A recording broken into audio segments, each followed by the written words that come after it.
کمال کی ویڈیو ہے، 3 غیر مسلم لڑکوں نے مل کر کے کالج سے بچی کو بلایا اور اس کو مار کر کے اسکارپیو میں لے گیا، 3 دن ریپ کیا اور ریپ کرنے کے بعد اس کے جسم کو سریعام لے کر کے پھینک دیا۔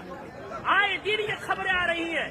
میں پوچھنا چاہتا ہوں، اس کے پیچھے کے ذمہ دار معاشرے کے ہمارے اور آپ جیسے بے غیرت لوگ نہیں ہیں جو شادیوں میں، ناچ گانوں میں، پیسوں میں آگ لگا رہے، آگ لگا کر کے شادیوں کو اتنا مشکل بنا دیا کہ وقت میں شادیاں نہیں ہو رہی ہے، جس کی وجہ سے ہماری بیٹیاں جذبات ان میں بھی ہے، جذبات کی رو میں بہ کر کے ایجوکیشن والی بچیاں غیروں کی گود میں کھیل نہیں رہی ہے، بلکہ ٹیشو پیپر بنا کر کے انہیں استعمال کر کے گلی کوچوں میں پھینک نہیں دیا جا رہا ہے، بلکہ ان کے چیچڑے اڑائے جا رہے ہیں۔ اتنے ادب و احترام کے ساتھ بار بار اصرار کرنے کے بعد جھک کر کے، باپ کہہ کر کے، بھائی کہہ کر کے، ایمان کا حوالہ دے کر، اسلام کا حوالہ دے کر، پوری سوسائٹی کے عہد و پیمان کا حوالہ دے کر کے کہا گیا، لیکن پھر کیوں نہیں مانے؟ جرأت کی بات ہے، ہمت کی بات ہے۔ آخر وہ ہمت آئی کہاں سے کہ پورا معاشرہ بائیکاٹ کر رہا ہے، آپ ناچ لا رہے ہیں، چوک پہ نچا رہے ہیں، پورا بستی اس گناہ سے بچنا چاہتا ہے۔ خدا کا خوف کھائیں ہم لوگ، کل قیامت میں کیا منہ دکھائیں گے؟ پورے گاؤں میں نچاتے ہوئے لے کر آتے ہیں، مسجد کے سامنے سے لے کر آتے ہیں، پورے گاؤں میں۔ یہ کیا ہے؟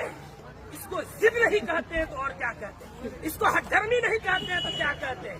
کون ہے وہ مولوی، کون ہے وہ عالم دین جس نے قرآن اور حدیث پڑھا ہے اور اتنی سختی سے منع کرنے کے بعد اس مجلس میں، اس شادی میں ناچ گانا ہو اور وہ نکاح پڑھائے، اس کا قرآن اور حدیث اجازت دیتا ہے؟ میں تو احترام کرتا ہوں کہ انہوں نے پہلے ہی جو ہم سے محبت اور شفقت کے ساتھ اقرار کیا ہے۔ کون ہے ایسا جو جس مجلس میں ناچ ہو رہا ہو، جس اسٹیج میں ویشیوں کا دھندا چل رہا ہو، جس اسٹیج میں کھڑا ہو کر کے بہنوں کے پاؤں میں گھنگرو باندھا جا رہا ہو، ان کے سروں سے دوپٹے کھینچے جا رہے ہو، جس نکاح جو عبادت ہے اس عبادت کے اندر معاشرے کے لنگے لفنگے اور لونڈے عورتوں کے پیچھے تالیاں بجا رہے ہو، وہ نکاح میں کس مولوی کا علم اجازت دے گا نکاح پڑھانے کا؟ کون سی قرآن اجازت دے گی؟ کون سی حدیث اجازت دے گی؟ یہاں سب کلمہ پڑھنے والے ہیں، ہم مریں گے، رب کے سامنے حاضر ہوں گے۔ دنیا کی بات چھوڑے، ہمیں یہ خوف کیوں نہیں آتا کہ نکاح ایک عبادت ہے، نماز بھی عبادت ہے، نماز میں اگر کوئی گانا بجائے نماز کا مذاق ہے، نکاح میں کوئی گانا بجائے وہ نکاح کا مذاق نہیں تو کیا ہے؟ جو مولوی قرآن کی آیت پڑھیں گے ان کا مذاق نہیں تو کیا ہے؟ حدیث پڑھیں گے ان کو پیروں کی ٹھوکروں میں رکھنا نہیں ہے تو کیا ہے؟